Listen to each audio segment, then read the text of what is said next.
할렐루야. 예, 좋은 날입니다. 12월 첫날이 주일하고 딱 겹치니까 얼마나 좋은지 모르겠어요. 그리고 대림절 첫날이잖아요. 교회력으로는 오늘이 새해 첫날이에요. 그러니까 얼마나 딱 맞아떨어졌는지 모르겠습니다. 그래, 오늘 하나님께서 우리에게 주시는 말씀은 마태복음 3장 1절에서 9절의 말씀입니다. 제가 하나님의 말씀 받들어 읽겠습니다. 하나님의 말씀 경청하시기 바랍니다. 그때 세례 요한이 이르러 유대 광야에서 전파하여 말하되 회개하라 천국이 가까웠느니라 하였으니 그는 선지자 이사야를 통하여 말씀하신 자라 일렀으되 광야에 외치는 자의 소리가 있어 이르되 너희는 주의 길을 준비하라 그가 오실 길을 곧게 하라 하였느니라.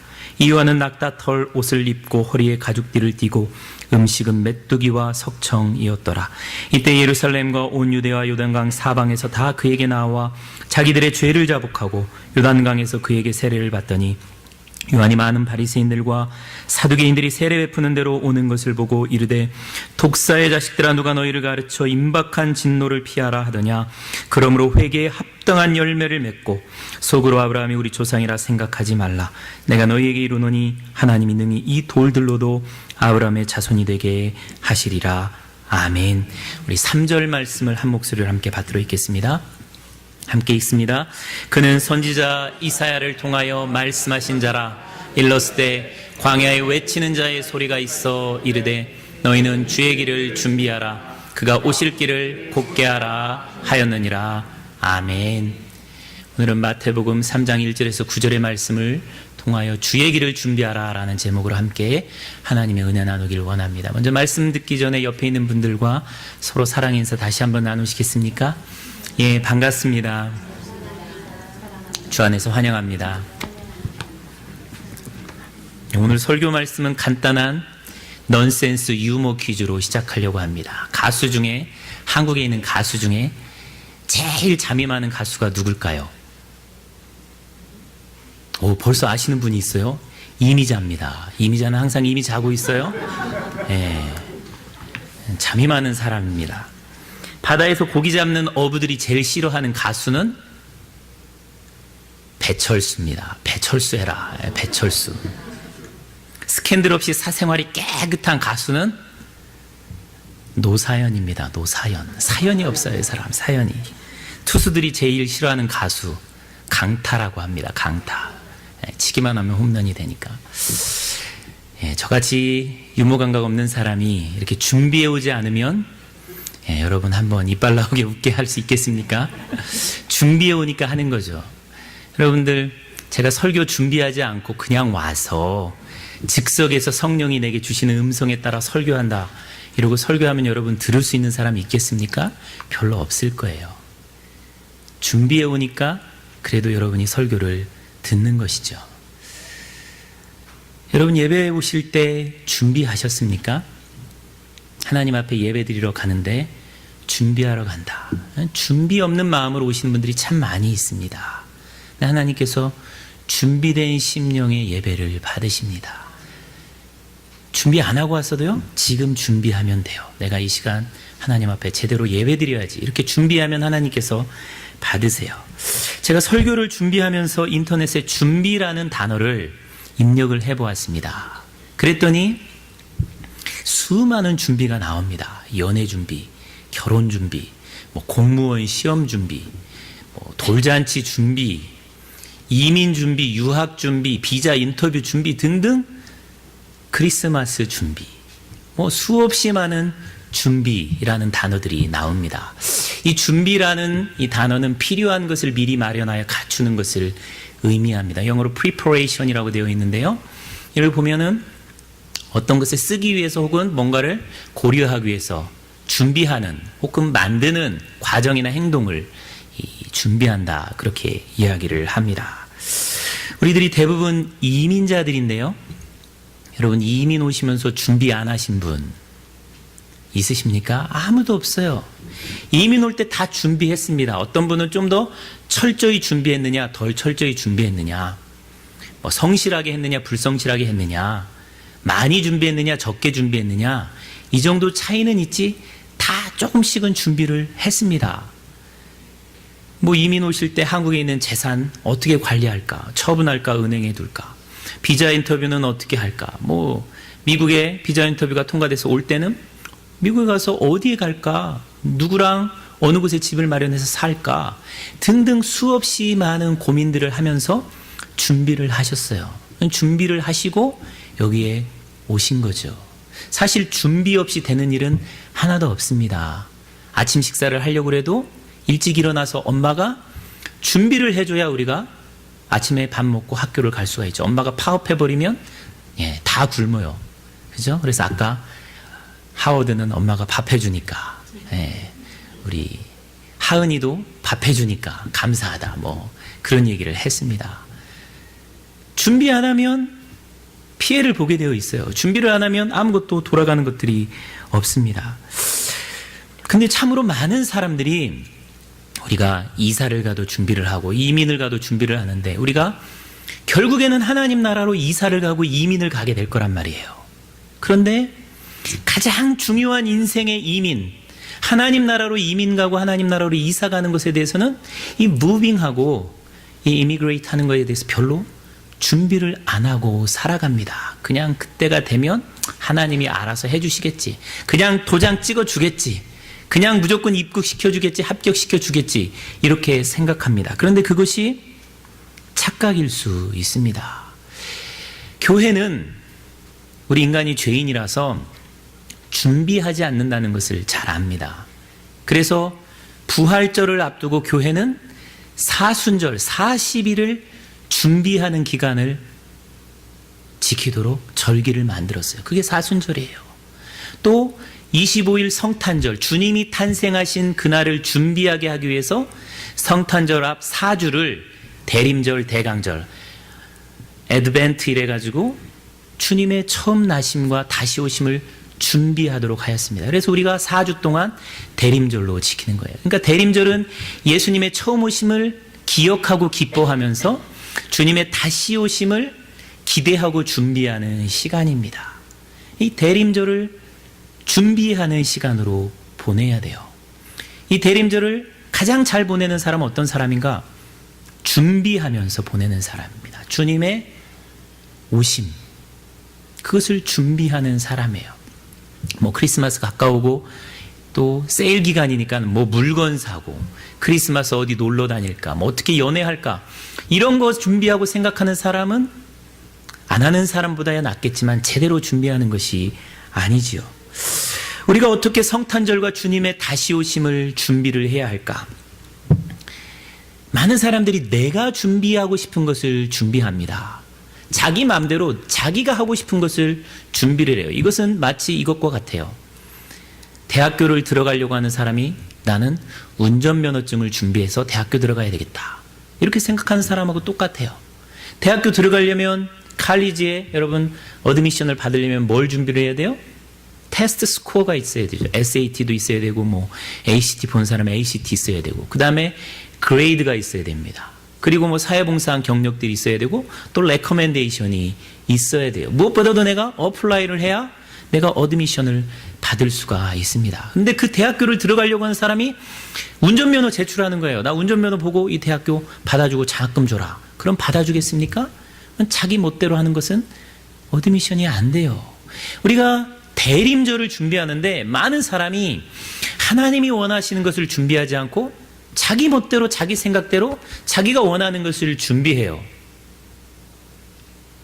설교도 마찬가지예요. 제가 기도하는 가운데 대림절 내가 하고 싶은 설교가 있습니다. 제가 하고 싶은 설교가 있어요. 그런데 그것은 내가 대림절을 준비하는 거예요. 하나님께서 우리에게 대림절을 준비하는 것은 주님의 오심을 준비하기 위해서 이 시간을 주신 거예요. 그러니까 이 시간에 맞춰서 설교를 준비해야 바르게 준비하는 것입니다. 오늘 뭐 은혜에 대해서, 감사에 대해서, 성령 충만에 대해서 그건 은혜로운 설교일 수 있을지 모르지만 그것은 때에 맞는 설교는 아니에요. 그렇다면 하나님께서 우리에게 무엇을 준비하기를 원하실까요? 내 맘대로가 아닌 하나님께서 원하시는 준비가 뭘까요? 하나님은 예수님의 처음 오심을 준비하게 하기 위해서 세례 요한을 보내셨습니다. 그러니까 그러니까 세례 요한을 통해서 예수님의 오심을 준비하게 한 그 메시지가 오늘날에도 동일하게 예수님의 다시 오심을 준비하게 하는 메시지가 되어줄 수가 있는 것입니다.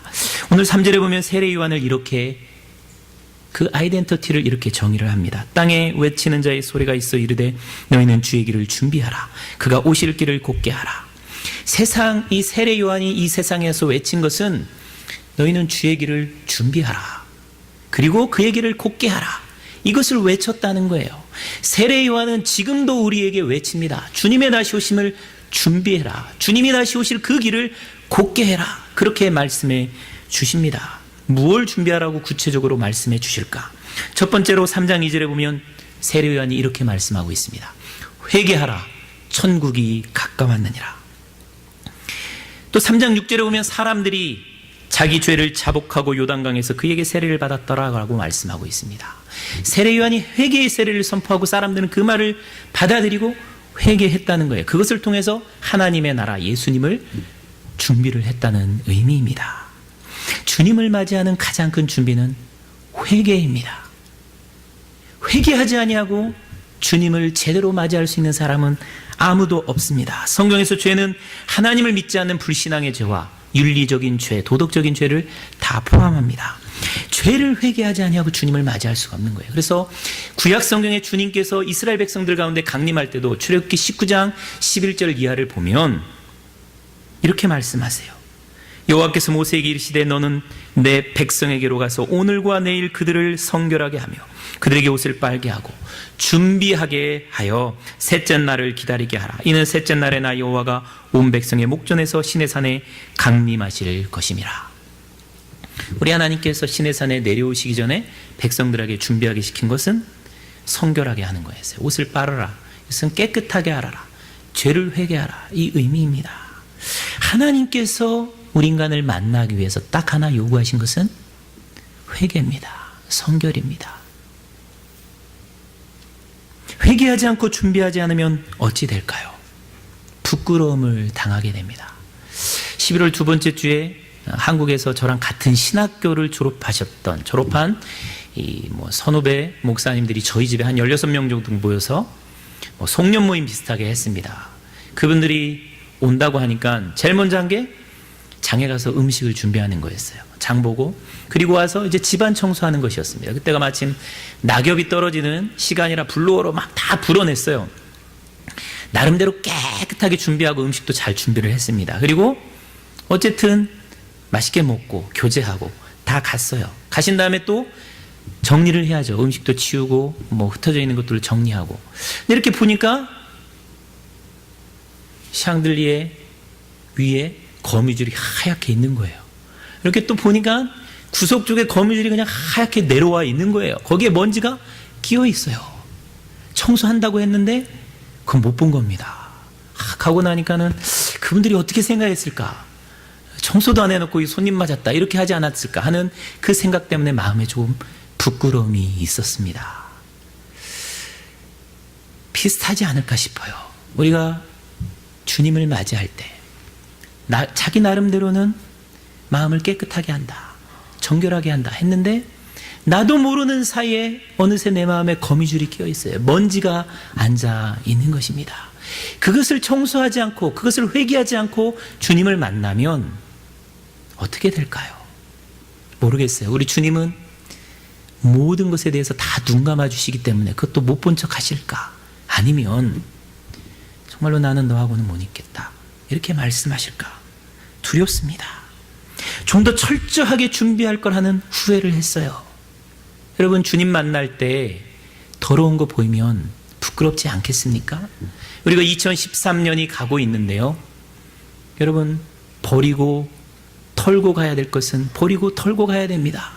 대림절을 보내는데도 다시 내년 사순절까지 미루시겠습니까? 우리 마음에 있는 미움, 시기, 다툼, 질투, 용서하지 못하는 마음들, 근심과 걱정들, 이게 다 거미줄들이에요. 우리가 남을 때리거나 훔치거나 이런 것들은 눈에 명백하게 보이는 죄들이에요. 그래서 그것은 아마 이미 다 회개하셨을 겁니다. 그러나 나도 모르는 사이에 내 마음 가운데 낀 먼지, 거미줄 이런 것들은 잘 못 보실 거예요. 이번 4주간 잘 돌아보시기 바랍니다. 우리가 예배 시작할 때 촛불을 제일 처음 켠 것은 우리 마음에 주님의 빛, 주님의 불빛이 켜지고 주님 내 마음에 오시옵소서 하는 그 상징적인 의미입니다. 여러분 마음 가운데 촛불 하나 켜시기 바랍니다. 어떻게 회개할 수 있을까? 우리 마음에 촛불을 켜서 주님을 모셔드리면 됩니다. 주님이 우리 마음에 다시 오셔서 불을 밝혀줘야 우리 마음에 있는 거미줄과 먼지와 죄가 보이는 거예요. 그래서 다시 주님을 우리 마음에 초청해야 됩니다. 주님, 내 마음에 오셔서 저를 다시 한번 밝혀주십시오. 이혜인 수녀가 지은 12월의 촛불 기도라는 시가 있습니다. 이 대림절에 4개의 초를 켜는데요. 그리고 성탄절 때 가운데 하얀 초를 켜게 됩니다. 이 4개의 초를 켜는데 4개의 초에 각각 이혜인 수녀는 이름을 붙였습니다. 감사의 촛불, 참회의 촛불, 평화의 촛불, 희망의 촛불이라 붙여서 기도문을 작성했는데요. 두 번째가 참회의 촛불입니다. 두 번째는 참회의 촛불을 켭니다. 말로만 용서하고 마음으로 용서하지 못한 적이 많은 저의 옹졸함을 부끄러워합니다. 말로만 기도하고 마음은 다른 곳을 헤매거나 일상의 삶 자체를 기도로 승화시키지 못한 저의 게으름과 불충실을 부끄러워합니다. 늘상 섬김과 나눔의 삶을 부르짖으면서도 하찮은 일에서조차 고집을 꺾지 않으며 교만하고 이기적으로 행동했던 날들을 뉘우치면서 촛불 속에 녹아 흐르는 저의 눈물을 봅니다. 우리 사랑하는 성도 여러분, 마음에 이 참회의 촛불, 이 회개의 촛불을 켜시기를 주의 이름으로 축원드립니다. 그래서 주님 오셨을 때 먼지 하나도 없는 정말로 순결하고 깨끗한 그 마음으로 주님을 맞이할 수 있는 저와 여러분 될 수 있기를 주의 이름으로 축원드립니다. 아멘. 두 번째로 세례 요한을 통해 주시는 주님을 맞이할 준비, 그것으로 알려주시는 것은 회개에 합당한 열매를 맺으라는 것입니다. 방금 전에 읽은 이혜인 수녀의 시에 나오는 것처럼 입으로만 말로만 회개하는 것이 아니라 삶으로 회개하고 삶으로 열매를 맺으라는 것이죠. 속으로 아브라함이 우리 조상이다라고 말하지 말라는 거예요. 나 어렸을 때부터 예수 믿었다, 나 교회 목사다, 나 교회에서 봉사했다, 아무 소용이 없다는 겁니다. 회개에 합당한 열매가 없는 사람들은 주님 보실 때 회개하지 않은 사람으로 인정받게 된다는 거예요. 그렇다면 우리가 맺어야 할 회개에 합당한 열매는 뭘까요? 마태복음에는 나와 있지 않습니다. 누가복음 3장에 나와 있어요. 누가복음 3장 10절에 14절에 이렇게 말씀해 주고 있습니다. 무리가 물어 이르되 그러면 우리가 무엇을 하리까? 대답하여 이르되 옷 2벌 있는 자는 옷 없는 자에게 나눠줄 것이요 먹을 것이 있는 자도 그렇게 할 것이니라 하고 세리들도 세례를 받고 자에 와서 이르되 선생이여 우리는 무엇을 하리까 하매 이르되 부과된 것 외에는 거두지 말라 하고 군인들도 물어 이르되 우리는 무엇을 하리까 하매 이르되 사람에게서 강탈하지 말며 거짓으로 고발하지도 말고 받는 급료를 족한 줄로 알라 하니라. 세 부류의 사람이 예수님께 질문해요. 일반 사람들, 세리, 그리고 군인들입니다. 죄인과 보통 사람이 질문합니다. 그때 예수님께서 동사로 대답을 하십니다. 회개에 합당한 열매는 동사라는 거예요. 일반인들에게는 나누라 라고 얘기합니다. 세리에게는 부과된 것 외에는 더 이상 거두지 말아라, 탈취하지 말아라, 그렇게 말합니다. 군인에게는 강탈하지 말고 거짓으로 고발하지 말고 족한 것으로 여겨라, 그렇게 말씀해주고 있습니다. 특별히 세례 요한은 일반인들에게, 우리는 세리도 아니고 강도도 아니잖아요. 일반인들, 노멀한 사람들에게 주는 회개에 합당한 열매는 나눠야 한다는 겁니다. 나눠야 한다. 그런데 나눔의 조건이 옷이 2벌만 있어도 나눠야 된다라고 말씀해 줍니다. 그러니까 옷이 많아서 먹을 것이 풍성해서 나누는 것이 아니라 딱 옷 2개만 있어도 나눠야 된다네. 콩 한 조각이 있어도 그것을 나눠야 된다라고 말씀해 주는 것이죠. 풍족해서 나누는 것이 아니라 가난해도 예수 믿는 사람이라면 나눠야 된다라고 말씀해 주십니다.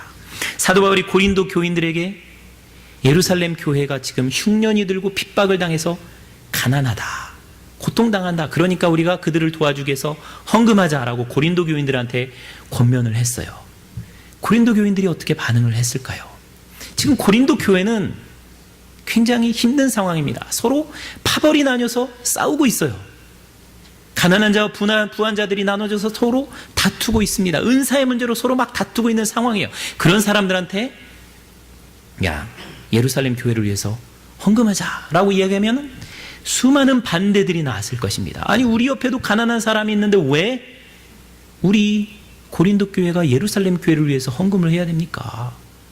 우리는 이방인인데 왜 우리가 유대인들을 위해서 헌금을 해야 됩니까? 그 바다 건너 위해서 우리가 왜 헌금을 해야 됩니까? 그렇게 반대하면서 사도 바울한테 대들 수도 있었을 것입니다. 그러나 사도 바울이 고린도후서 8장 2절에 이렇게 기록해주고 있습니다. 환난의 많은 시련 가운데서 그들의 넘치는 기쁨과 극심한 가난이 그들의 풍성한 연보를 넘치도록 하게 하였느니라. 고린도 교회가 헌금을 했는데 풍성한 연보를 넘치도록 했다라고 기록해주고 있어요. 그런데 어느 상황에서 환난의 많은 시련이, 그리고 극심한 가난이, 그들이 아무 문제가 없고 평안해서 헌금을 많이 한 것도 아니고 돈이 남아 돌아서 풍성해서 헌금을 많이 한 것도 아니라는 거예요. 오히려 고통을 당하기 때문에 고통당하는 사람들을 불쌍히 여겨서, 내가 가난하니까 그 가난을 통해서 고통당하는 사람들을 더 불쌍히 여겨서 더 많이 헌금을 했다라는 거예요. 이게 고린도 교회의 모습이었습니다. 여러분 생각해 보세요. 싸우고 다투고 분쟁하는 교회인데 이웃을 위해서 우리가 헌금하자라고 얘기하니까는 힘을 다하여 헌금하는 겁니다. 이게 초대교회의 전통이에요.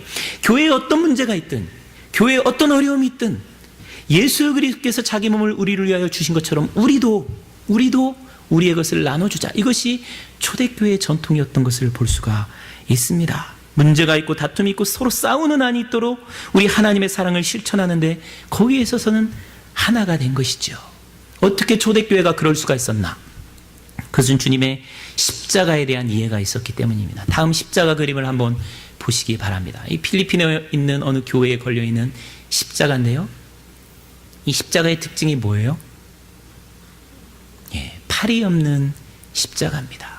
여러분 십자가를 한번 묵상해 보시기 바랍니다. 왜 저 십자가를 만든 사람은 팔이 없는 예수님을 십자가 위에 내걸었을까?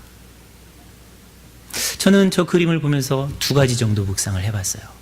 하나는 예수님께서 팔이 없다라는 이유는 예수님께서 우리의 죄를 지고 십자가에 달려 죽으셨잖아요. 예수님께서 이런 말씀을 하셨습니다. 너의 오른손으로 죄를 범하면 오른손을 찍어 없애버려라. 오른손 없이 하나님 나라에 가는 것이 오른손을 가지고 지옥에 가는 것보다 낫다. 그렇게 말씀하셨어요. 우리의 손으로 범죄한 것들이 너무나 많기 때문에, 우리의 게으름으로 나누지 않았기 때문에 주님께서 우리 대신 자기 손을 찍어서, 자기 손을 잘라서 우리의 죄를 대속하신 거죠. 저는 그런 의미로 손을 잘랐다라고 묵상해 보았습니다. 또 하나는 이런 묵상이었어요. 왜 팔을 자른 저 예수님의 상을 십자가 위에 올려놓았을까? 저 십자가의 상대로 예수님은 더 이상 손이 없습니다. 십자가에 달리신 예수님은 손이 없다는 거예요. 제자들의 발을 씻어주신 그 손이 없습니다. 어린이들의 머리를 쓰다듬어 주신 예수님의 그 손이 더 이상 존재하지 않아요. 약한 자를 보듬어 주신 예수님의 손이 더 이상 존재하지 않습니다. 그렇다면 그 예수님의 손 역할을 누가 해야 한다는 거예요? 바로 십자가를 바라보는 저와 여러분들이 그 일을 해야 된다는 것입니다. 저 십자가는 우리에게 선포하고 있습니다. 또 예수님이 초대하고 있습니다. 너희가 나의 손이 되어주지 않을래? 너희가 나의 손이 되어서 연약한 자를 잡아주고 죄인들의 발을 씻어주고 어린이들의 머리를 쓰다듬어 주지 않을래? 그렇게 말씀하시는 겁니다. 우리 교회가 조그만 교회고 예배당도 없는 교회지만 지금 5분의 선교사님을 후원하고 있습니다. 몽골, 요르단, 그다음에 터키, 그다음에 캄보디아, 그리고 볼리비아, 이렇게 5분의 선교사님을 후원하고 있는데 그분들한테 후원하는 것들이 다 대부분 가난한 자들, 어린이들을 돕는 그 사역 가운데 지원이 되고 있습니다. 여름 선교학교를 하면 우리가 지원한 돈들이 한 번쯤 간식이 되는 거예요. 그리고 우리가 매월 첫 주에 한 끼 금식해서 우리가 헌금합니다. 우리가 월드비전 통해서 아프리카의 아이들을 도우려고 했는데 IT에 선교하시는 분이 어린이 전도협회를 통해서 아이들을 선교를 하시더라고요. 그래서 거기로 보낼까 지금 이야기를 하는 과정 가운데 있습니다. 또 내년부터는 우리가 이 지역에 있는 이 노인 요양원을 찾아가서 토요일 날마다 한 달에 한 번 정도 점심이나 저녁 식사를 대접하려고 합니다. 이런 작은 몸집이지만 우리의 손과 우리의 발이 가는 그곳이 바로 회개에 합당한 열매를 맺는 장소가 되는 것이지요. 우리가 주님의 손과 발이 되는 일, 그 일을 통해서 회개에 합당한 삶을 살아야 될 줄 믿습니다. 우리 사랑하는 성도 여러분, 주님 맞이할 준비하시기 바랍니다. 여러분 준비하셨습니까? 우리 사랑하는 학생들도 준비하시기 바랍니다. 받는 것보다 주는 것이 복되다 말씀하셨어요. 주는 삶 살기 위해서 준비하시기 바랍니다. 많은 분들이 나는 때가 너무 늦었다, 그런 이야기를 하실 수도 있습니다. 근데 로마에 있던 크리스찬이면서 로마의 정치인이었던 카토가 80살이 돼서 80살이 돼서 성경을 읽기 위해서 그리스어를 배우기를 시작했습니다. 옆에 사람들이 물어요. 아니 80이나 된 사람이 그 어려운 헬라어를 왜 배우려고 하십니까? 라고 질문하니까 카토가 이렇게 대답을 했다고 합니다. 내게 남은 날 중에 오늘이 가장 젊은 날이기 때문에 나는 그릭을 배우려고 합니다. 헬라어를 배우려고 합니다. 그렇게 이야기를 했다는 것입니다. 늦은 사람 한 명도 없습니다.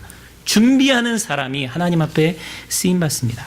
우리는 1952년 노벨 평화상을 받은 아프리카의 성자 알버트 슈바이처를 잘 알고 있습니다. 저는 그의 인생을 보면서 3가지 정도 놀랐어요. 첫 번째는 그의 천재성입니다. 그는 목사의 아들로 태어났는데요, 아주 뛰어난 머리를 가지고 있었어요. 그래서 24살에 슈트라스버그 대학에서 1899년 칸트의 종교철학 연구로 철학 박사학위를 받았습니다. 그리고 1년 후에 25세 때 1900년 성만찬 연구로 신학 박사학위를 받아서 신학부 교수로 임용이 되었습니다. 그가 쓴 1906년에 쓴 역사적 예수 연구, 그 책은 100년이 지났는데도 신약을 공부하는 사람이라면 꼭 읽어야 하는 클래식이 되어 있습니다. 그만큼 뛰어난 사람이었어요. 평생 대학 교수로 그냥 편하게 살 수 있는 그런 사람이었습니다. 그런데 그는 고민했어요. 제가 놀라는 것은 그의 고민입니다. 그는 신학자로서 갈등을 느꼈어요. 이렇게 사는 것이 내가 예수님을 바르게 믿고 따라가는 삶일까?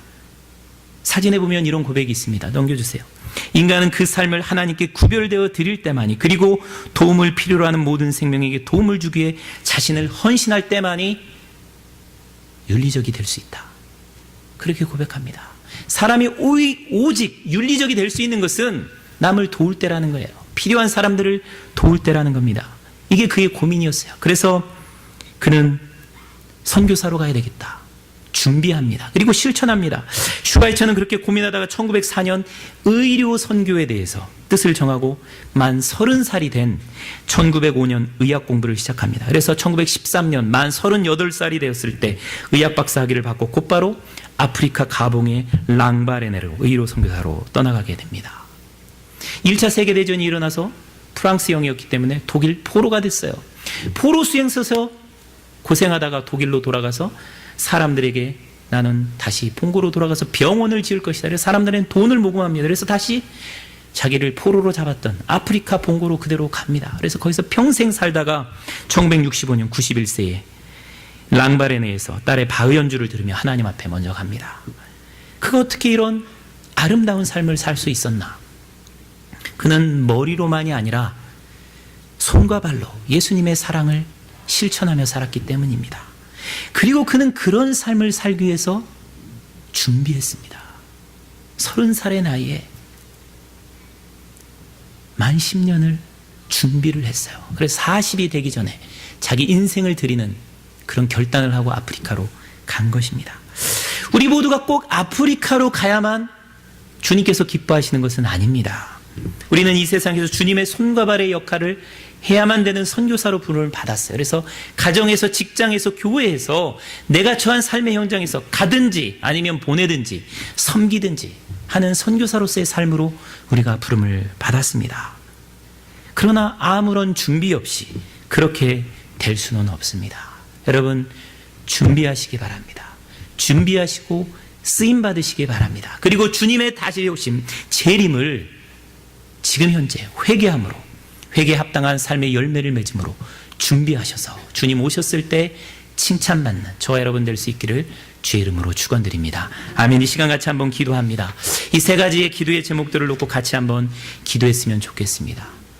제가 그동안 마음 가운데 회개하지 못했던 죄들을 회개하게 하여 주십시오. 주님의 손과 발이 돼서 살아가게 하여 주십시오. 주님께 쓰임받을 수 있는 준비할 수 있도록 도와주시옵소서. 세 가지 기도의 제목들 오늘 들은 말씀을 놓고 1, 2분 정도 같이 한번 기도하는 시간 갖기를 원합니다. 같이 기도합니다.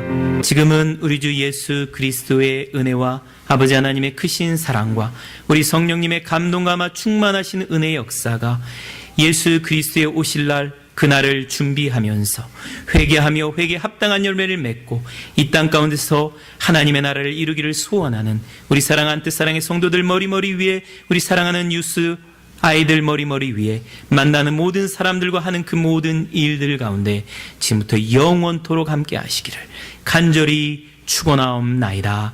아멘.